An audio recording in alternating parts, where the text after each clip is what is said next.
السلام علیکم ورحمۃ اللہ وبرکاتہ۔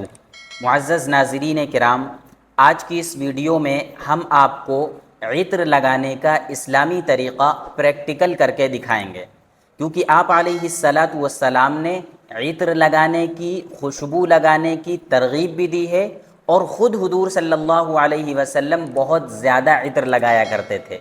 یہی وجہ ہے کہ حضرات صحابہ کرام رضوان اللہ علیہم اجمعین فرماتے ہیں کہ آپ صلی اللہ علیہ وسلم جب کسی مجلس میں تشریف لاتے تھے تو وہ مجلس عطر سے مہک جایا کرتی تھی، وہ مجلس عطر سے معطر ہو جایا کرتی تھی۔ یہ جس راستے سے، جس گلی سے پیغمبر علیہ الصلاۃ والسلام گزرتے تو اس گلی میں بھی، اس راستے میں بھی عطر کی خوشبو آیا کرتی تھی۔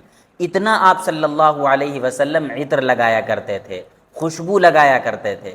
حضور صلی اللہ علیہ وسلم عطر کے بڑے شوقین تھے، بڑے پابند تھے، اور عطر لگانے کا ایک بڑا فائدہ یہ ہے کہ اس سے بیماریوں سے حفاظت رہتی ہے، صحت کا ذریعہ ہے۔ عطر جو ہے یہ غم کو دور کرتا ہے۔ مطلب یہ ہے کہ جب آپ عطر لگائیں گے تو جو غم ہے، ٹینشن ہے، ڈپریشن ہے، ان تمام چیزوں سے آپ دور رہیں گے۔ عطر لگانے کا فائدہ یہی ہے کہ اس سے انسان بیماریوں سے محفوظ رہتا ہے۔ تو آئیے ہم جانتے ہیں کہ عطر لگانے کا صحیح طریقہ کیا ہے۔ دیکھیے، عطر لگانے کا کوئی خاص طریقہ حدیث میں مذکور نہیں ہے، البتہ اتنی بات ضرور ملتی ہے کہ پیغمبر علیہ الصلاۃ والسلام جب عطر لگاتے تھے تو اپنے داڑھی اور سر کے بالوں میں عطر ضرور لگایا کرتے تھے۔ تو سب سے پہلے اسٹیپ میں ہمیں اپنی داڑھی پر لگانا ہے اور پھر سر پر لگانا ہے، اس طریقے سے۔ حدیث میں آتا ہے کہ حضور صلی اللہ علیہ وسلم جب عطر لگاتے تھے تو ہتھیلی میں ڈال لیتے تھے۔ ڈالنے کا مطلب یہ ہوا کہ خوب زیادہ عطر لگایا کرتے تھے۔ تو سب سے پہلے آپ کو ہتھیلی میں اس طریقے سے عطر لگا لینا ہے، ٹھیک ہے۔ اس کے بعد فرسٹ اسٹیپ میں آپ اس کو تھوڑا سا مس لیں اس طریقے سے، پھر داڑھی میں اپنی لگائیں۔ داڑھی میں لگانے کے بعد دوسرے اسٹیپ میں آپ کو سر پر لگانا ہے۔ میں سر پر نہیں لگا رہا ہوں، آپ کو نہیں دکھا رہا ہوں کیونکہ عمامہ بندھا ہوا ہے، یہ خراب ہو جائے گا۔ تو بہرحال اتنی بات سمجھ لینی چاہیے کہ داڑھی کے بالوں پر لگانے کے بعد ہمیں سر کے بالوں پر عطر لگانا ہے۔ اس کے بعد تھوڑا عطر اور آپ اپنی ہتھیلی پر لگائیں اس طریقے سے، اور پھر اس کو تھوڑا سا مس لیں اور اپنے جسم کے رائٹ سائڈ میں لگائیں اس طریقے سے، ٹھیک ہے۔ بازو میں لگائیں، یہ چاہے تو بغل میں بھی آپ لگا سکتے ہیں۔ اس کے بعد لیفٹ سائڈ میں لگائیں، ٹھیک ہے۔ بازو میں لگائیں یا بغل کے نیچے لگانا چاہیں تو وہاں لگا لیں، اور پھر اس کو پورے جسم پر اس طریقے سے مل لیں۔ یہ ہے عطر لگانے کا ایک سمپل اور آسان طریقہ۔ اب ہم عطر کے متعلق کچھ باتیں اور سیکھ لیتے ہیں۔ بہت سے لوگ یہ سوال کرتے ہیں کہ کیا ہم عطر کے علاوہ پرفیومز لگا سکتے ہیں؟ تو دیکھیے، مارکیٹ میں جو آج کل پرفیومز آتے ہیں وہ دو طرح کے ہوتے ہیں، ایک الکحل والے، دوسرے نان الکحل والے۔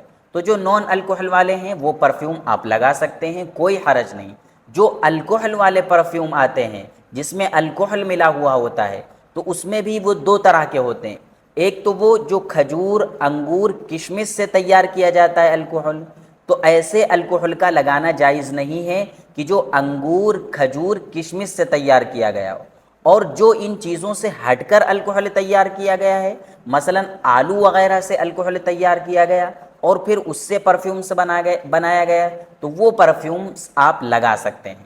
لیکن آج کل کے علماء اور مفسرین، مفتیان کرام کی جو تحقیق ہے، جو ریسرچ ہے، وہ یہی ہے کہ جو آج کل مارکیٹ میں پرفیومز آ رہے ہیں وہ کشمش، کھجور نہیں بنے ہوتے، بلکہ آلو سے وہ الکحل تیار کیا جاتا ہے اور پھر وہ پرفیومز میں ملایا جاتا ہے۔ تو آج کل جو پرفیومز آ رہے ہیں وہ آپ لگا سکتے ہیں، اور اس کے لگانے میں کوئی حرج نہیں ہے، نماز بھی پڑھ سکتے ہیں اس کو لگا کر، ٹھیک ہے۔ دوسری بات یہ ہے کہ کیا عورتیں پرفیومز لگا سکتی ہیں، عورتیں خوشبو لگا سکتی ہیں؟ تو دیکھیے، عورتیں بھی خوشبو لگا سکتی ہیں، لیکن اپنے شوہر کے لیے اور گھر میں رہتے ہوئے۔ گھر میں رہتے ہوئے عورت کے لیے خوشبو لگانا جائز ہے، گھر سے باہر جائز نہیں ہے۔ اس میں بھی یہ بھی خیال رہے کہ بہت ہلکی خوشبو ہو عورتوں کے لیے، زیادہ بھڑکیلی اور تیز خوشبو نہیں ہونی چاہیے، ٹھیک ہے۔ تیسری بات یہ کہ عطر کن کن موقعوں پر لگانا سنت ہے، تو دیکھیے حدیث میں 10 موقعوں کا ذکر ملتا ہے کہ جس میں عطر لگانا سنت ہے۔ وہ کیا کیا ہیں سنیے گا۔ نمبر 1 جمعے کے دن، نمبر 2 عیدین کے موقع پر، یعنی عید اور بقرعید کے موقع پر عطر لگانا سنت ہے۔ نمبر 3 تہجد کے وقت، نمبر 4 وضو کے بعد، نمبر 5 تلاوت کے وقت، یعنی جب آپ قرآن پاک کی تلاوت کرنے بیٹھیں تو اس وقت عطر لگانا سنت ہے، خوشبو لگانا سنت ہے۔ نمبر 6 پڑھانے کے وقت، یعنی جب آپ کوئی دینی کتاب پڑھائیں، قرآن کریم پڑھا رہے ہیں یا حدیث کی کوئی کتاب پڑھا رہے ہیں تو ایسے وقت میں عطر لگانا سنت ہے، ٹھیک ہے۔ نمبر 7 ذکر کرتے وقت، نمبر 8 جماع کے وقت، یعنی میاں بیوی کے صحبت کرنے کے وقت عطر لگانا سنت ہے۔ نمبر 9 دعوت میں جاتے وقت، جب کسی کے یہاں آپ دعوت میں جائیں تو اس وقت بھی عطر لگا کر جانا سنت ہے۔ نمبر 10 حیض اور نفاس سے پاک ہونے پر عطر لگانا سنت ہے۔ تو یہ 10 موقع ہیں کہ جہاں پر عطر لگانا سنت ہے، افضل ہے، بہتر ہے۔ تو مجھے امید ہے کہ آپ کو یہ ویڈیو پسند آئی ہوگی، شیئر کیجئے اپنے دوستوں کے ساتھ۔ السلام علیکم ورحمۃ اللہ وبرکاتہ۔